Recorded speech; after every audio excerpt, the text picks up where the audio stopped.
bom sábado a você que nos assiste. Estamos muito felizes com a sua companhia para compartilharmos mais uma vez da lição da Escola Sabatina. Vamos estudar hoje especificamente a lição de número 4, de uma lição que está nos ajudando a nos prepararmos para o tempo do fim.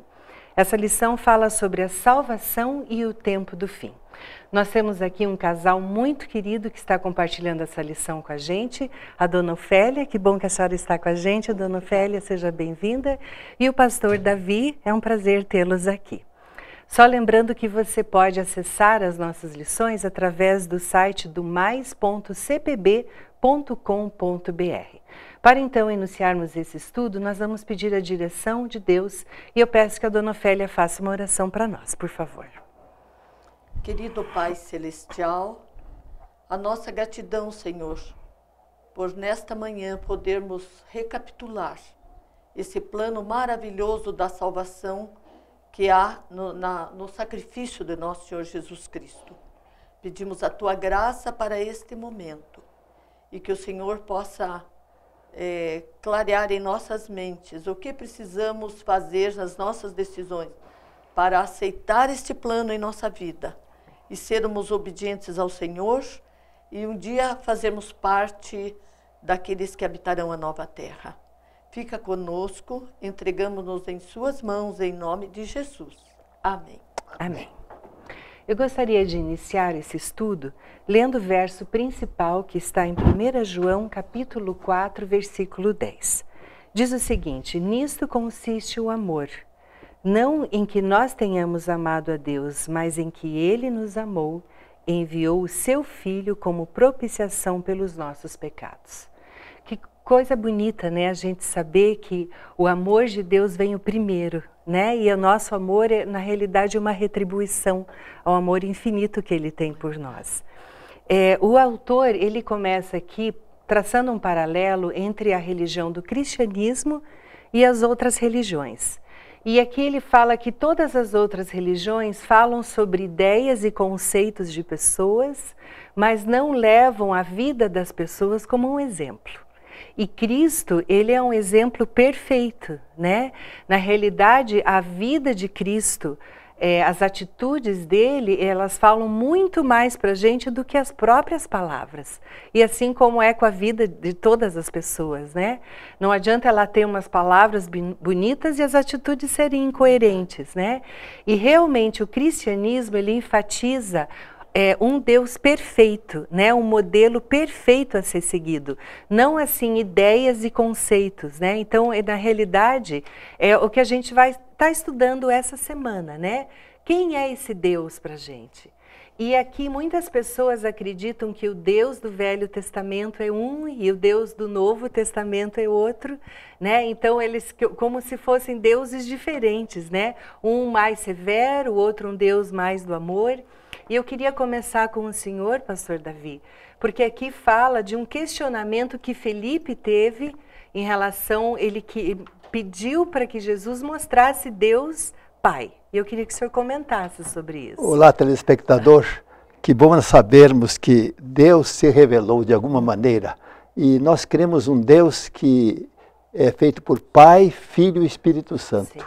Mas será que Deus Pai, soberano do universo, Ele é o mesmo Deus do Velho Testamento, no Novo também?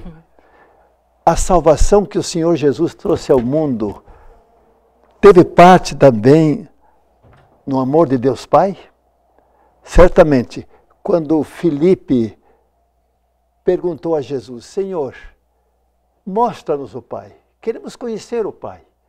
E então Jesus interveio e disse: mas Filipe, estou há tanto tempo com vocês, você agora me pergunta, mostra-nos o Pai.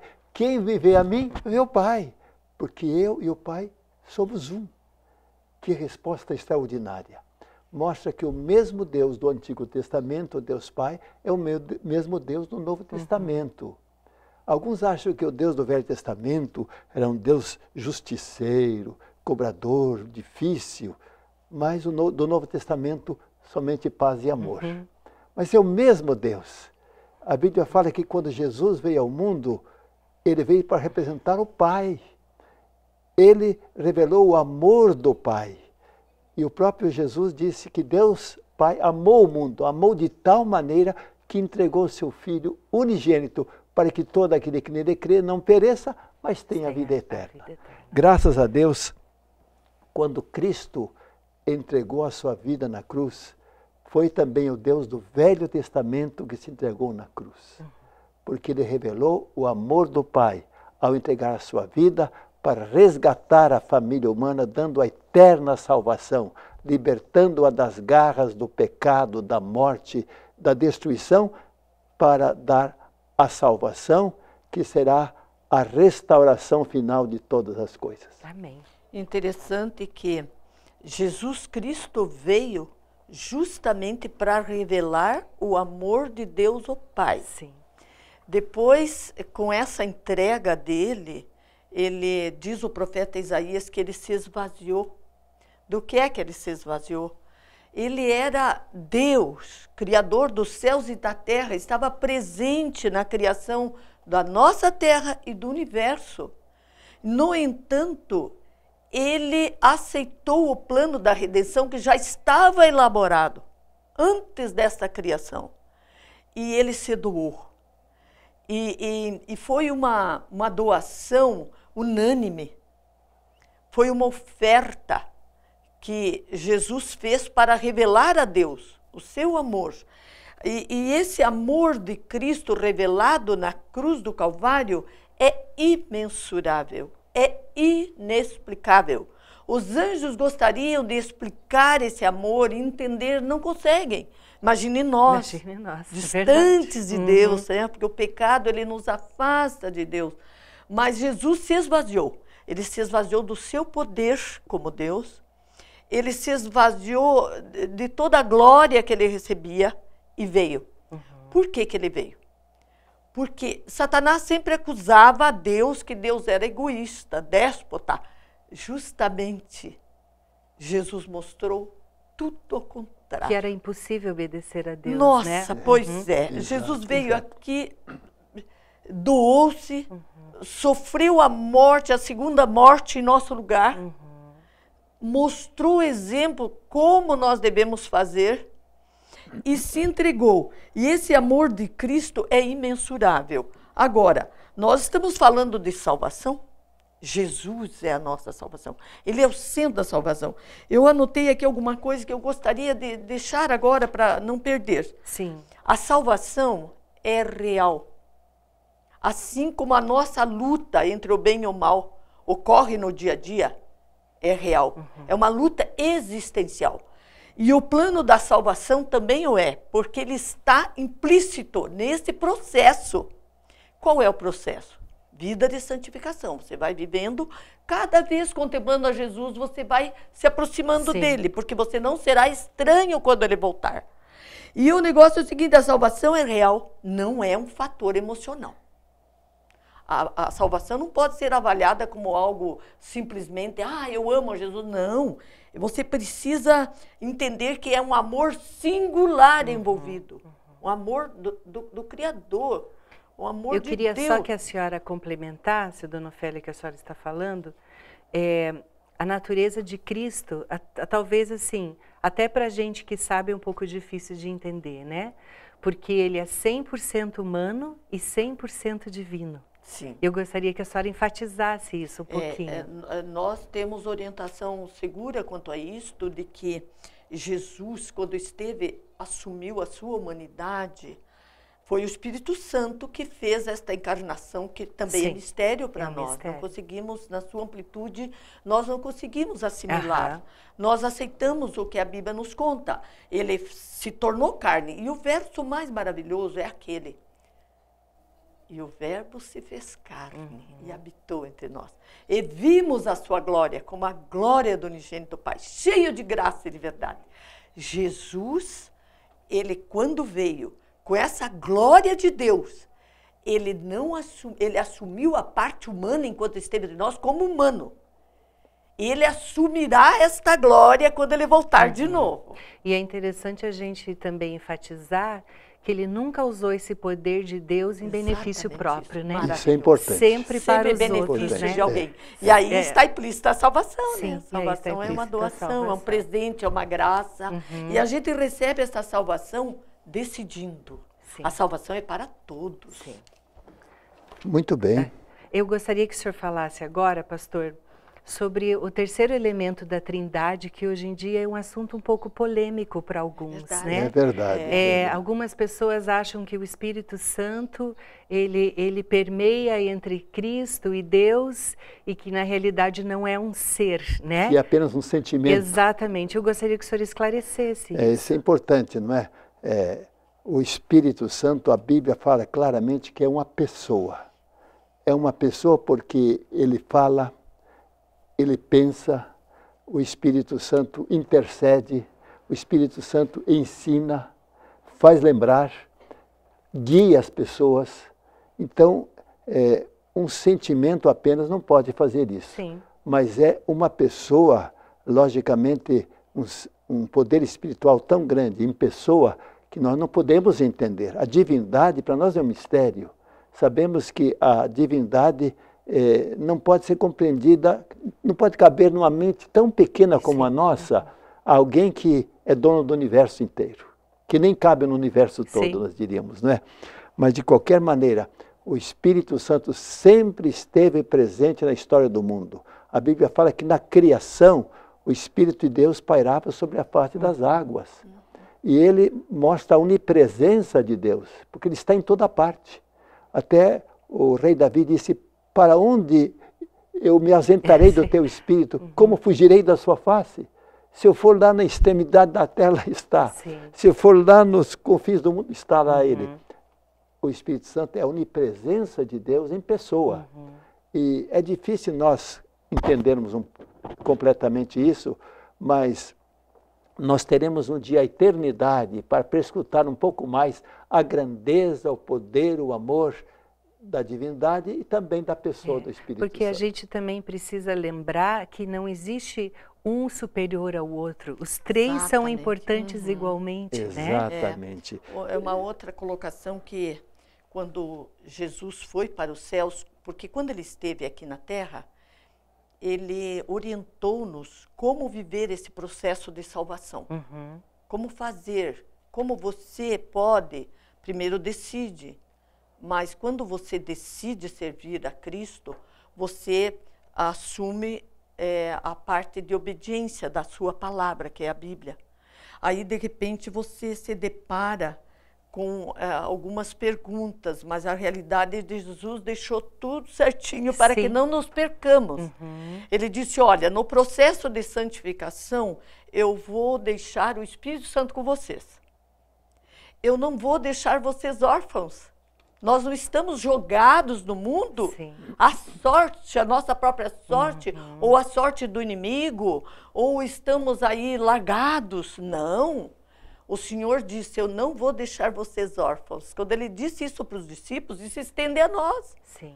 E você pode sentir o Espírito Santo quando? Quando a sua oração é respondida, quando você está em aflição e você sente aquele alívio, é o Espírito Santo com você. Então, o Espírito Santo, ele ensina, é um grande professor. Ele está presente nos momentos bons de alegria, mas está no momento que você mais precisa. Pode clamar. Jesus disse, tudo que vocês pedirem, em meu nome eu vou atender. E o bem mais precioso que a gente devia pedir é o Espírito Santo. E a gente não pede. Ele poderia dar mais e tornar sua vida maior bênção no mundo, nessa caminhada, para incentivar outros. Entendem? Porque na realidade, né, dona Ofélia, eu entendo que o Espírito Santo nos ajuda a nos transformarmos naquilo que Deus projetou para a nossa vida, né? Isso. É Ele que vai nos ajudar, né? Eu gostaria que a senhora falasse agora, muitas pessoas, né, acho que a maioria das pessoas, tem uma dificuldade muito grande de ter a certeza da salvação. talvez porque pense naquilo que faz, né? Será que eu estou fazendo o suficiente para salvar? E a gente não tem parte nenhuma disso, né? Nunca consegue, né? Verdade. Aí a gente se defronta com um probleminha que eu acho, Sim. que de repente a pessoa diz assim, tô salva, não tenho mais nada para fazer, tô salva. Tem os dois extremos, Arrogância, né? né? Então, eu acho que a gente tem medo, mas na verdade, quando nós tomamos posse da salvação, nós pedimos o Espírito Santo, nós usamos a oração e nós nos entregamos ao estudo da sua palavra, com oração, pedindo a ajuda do Espírito Santo, ele vai mostrando a caminhada.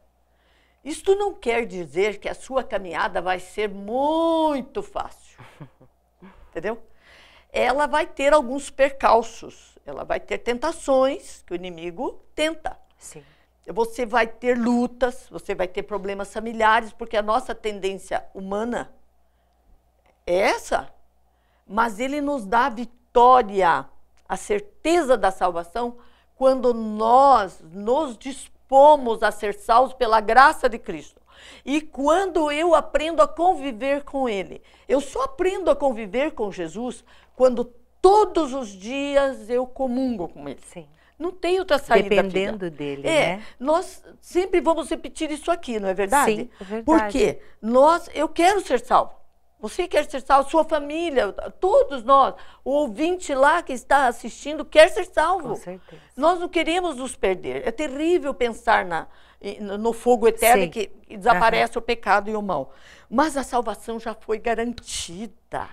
Quando eu penso no Calvário, as mãos de Jesus perfuradas por nós, não tem como nos perder. É uma guerra que já está ganha, né? Está ganha, é verdade. Uma coisa interessante é que algumas pessoas pensam, bom, o meu passado Jesus pagou, e agora eu tenho que bancar a salvação. Sim. Olha, até me faz lembrar, quando eu era criança, eu sempre imaginava ao ler a Bíblia, de que nós devemos fazer o bem para ser salvos, é lógico. Então eu pensava que eu devia praticar o máximo de bem cada dia para que na balança de Deus o bem superasse o mal. Sim. Porque eu estaria equilibrando a minha salvação. Mas a Bíblia não ensina isto. A Bíblia mostra que a salvação é inteiramente de graça. Deus já pagou a nossa conta no Calvário. Nós estamos aceitos por Deus como se nunca houvéssemos pecado. E enquanto estamos na jornada terrena, aí vem o fruto da salvação. Qual é o fruto da salvação? A obediência a Deus. Sim. Essa obediência não é perfeita, porque estamos num mundo imperfeito, mas nós procuramos fazer o nosso máximo com a graça de Cristo para nos aproximarmos mais da vontade de Deus. Sim. Nós não ficamos mais batalhando contra a vontade de Deus. Nós estamos agora procurando obedecer à lei de Deus, que é o padrão de moral que Deus estabeleceu, porque somos gratos pela salvação, porque a salvação já foi paga por alguém para nós que não merecíamos, mas estamos salvos. E a gente nunca teria condição de pagar essa dívida, não teria né, condição, pastor? Jamais. Pastor, eu gostaria que o senhor comentasse a última parte da nossa lição, que fala sobre o Evangelho Eterno. Que Evangelho Eterno é esse? Que bonito. Quando o Apocalipse fala no capítulo 14, 6 a 12, fala do Evangelho Eterno para proclamar a todos que habitam sobre a terra. Em que época? No tempo do fim. E Deus providenciou de tal maneira que em nossos dias o Evangelho está sendo proclamado. Pelos meios de comunicação, pela vida dos cristãos e assim por diante, a Bíblia é o livro mais traduzido e mais lido do mundo. E o Evangelho Eterno mostra que Deus não fez um plano de improviso para salvar a família humana. Quando o Adão pecou, ele pensou, puxa, e agora? Vamos procurar um plano B. Nada disso. O plano de salvar a família humana, Deus que conhece tudo, o passado, o futuro, o presente, Deus já fez um plano. A família humana, se falhasse, Ele pagaria o preço na pessoa de seu filho. O resgate da família humana já foi planejado antes da fundação do mundo. Isso é bonito. Impressionante. Deus nos elegeu para a salvação, que é o Evangelho Eterno. Ele nasceu antes que existisse mundo e vai continuar para sempre, porque Deus é eterno. Sim. Deus é eterno no passado, eterno no futuro. O mundo teve começo e terá um fim. O mal teve um começo e terá um fim. Deus não. Deus nunca teve começo, nunca terá fim. O Evangelho é a boa notícia de Deus, de que nós estamos salvos porque Deus fez um plano para a salvação. Nós podíamos então perguntar, então toda a humanidade pode ser salva? Quando Cristo morreu na cruz, Ele pagou o resgate de toda a família humana. O mais pobre, o mais humilde pecador deste mundo já teve o seu resgate pago no Calvário. Então todos serão salvos? Bom, aí vem o questionamento. Nem todos serão salvos, porque nem todos aceitam o preço do resgate. É necessário que o ser humano aceite o preço que o céu pagou pelo seu resgate, e esta aceitação faz ele tornar-se uma nova criatura. Ele aceita o poder da graça de Deus. Pela graça somos salvos mediante a fé. E esta graça nos transforma, nos santifica, nos prepara para um dia estarmos com Jesus na glória. E é uma escolha individual, né, pastor? É totalmente pessoal. Totalmente pessoal. Então Deus respeita a escolha de cada ser humano, só que ele torna responsável pelas consequências dessa escolha. Exatamente. Né? A vontade de Deus é que todos sejam salvos. Ele tomou providência para isso. Para todos, né? Mas dói ao coração de Deus ao pensar que alguns rejeitam a salvação. Verdade. Dona Ofélia, nós já estamos chegando ao fim do nosso estudo. Eu gostaria que a senhora deixasse com o nosso ouvinte o que foi mais tocante para a senhora na lição dessa semana. O mais tocante é assim, eu fico imaginando, eu quero ir para o céu, né? De qualquer forma, eu peço sempre que não me deixe fora desse privilégio. A graça de Jesus, eu acho assim, simplesmente inexplicável mesmo, imensurável o amor de Jesus. E chegar na nova terra, eu acho que lá conferir as suas mãos vai ser muito bom, poder adorá-lo, porque a adoração faz parte do processo da salvação, né? Você escolhe quem que você vai adorar. Alguns adoram uma roupa, adoram a moda, adoram o mundo, adoram o cinema, artista, né? O artista, o WhatsApp. Eu não sei, a gente tem tantas coisas que entram aí nesse mundo para deslustrar a figura de Jesus. Embustes, mentiras, para tirar o foco de Jesus. Verdade. E tirando o foco de Jesus, nós estamos perdidos. Mas uma coisa assim que eu pensei bastante foi que nós, neste mundo atual, cheio de lutas, nós temos assim 2 tipos de pessoas. Ser e parecer.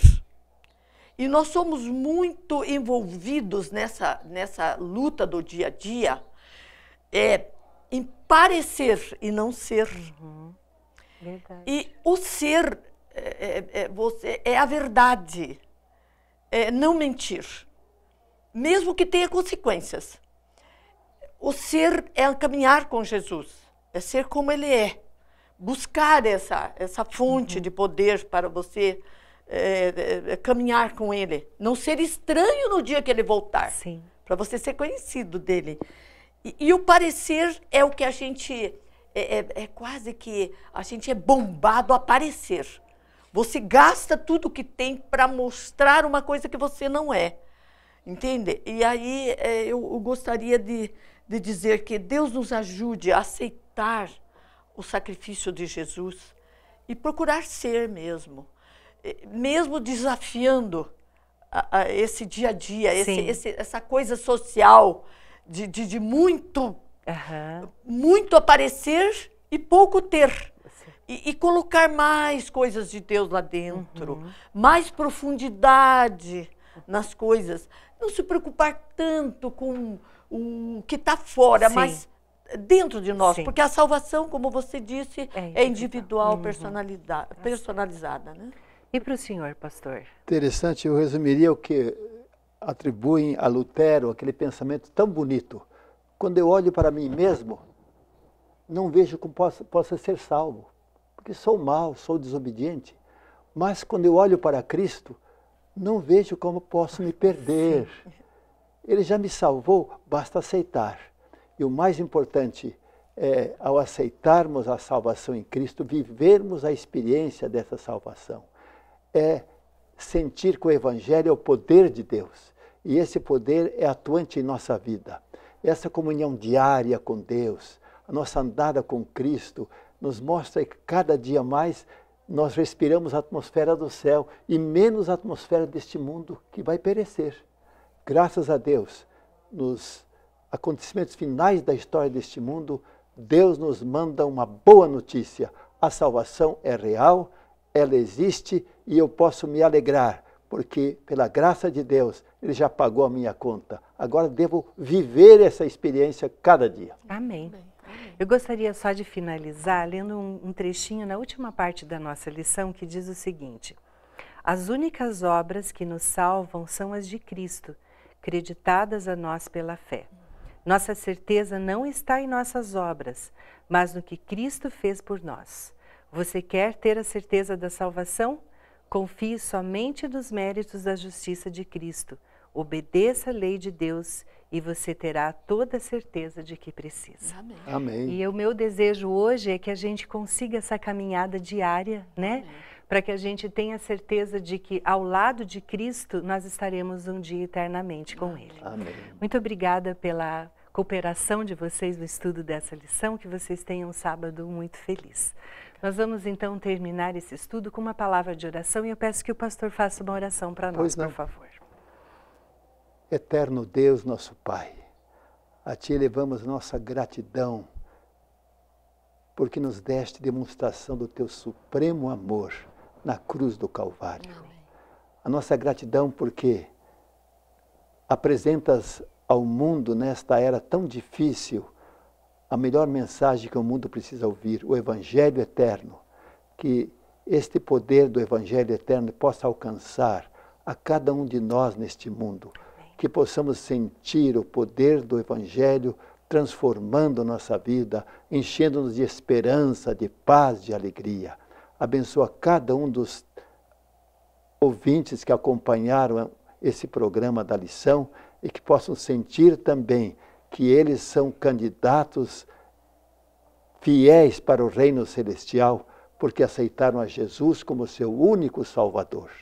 A nossa gratidão em nome de nosso Salvador bendito. Amém. Amém, Senhor. Nós agradecemos muito a sua companhia conosco no estudo dessa lição. Gostaríamos apenas de relembrá-lo que você pode acessar os nossos cultos ao vivo todos os sábados pela manhã a partir das 10 horas e também aos domingos e quartas-feiras a partir das 19h30. Tenha um dia muito feliz e abençoado. Fica com Deus.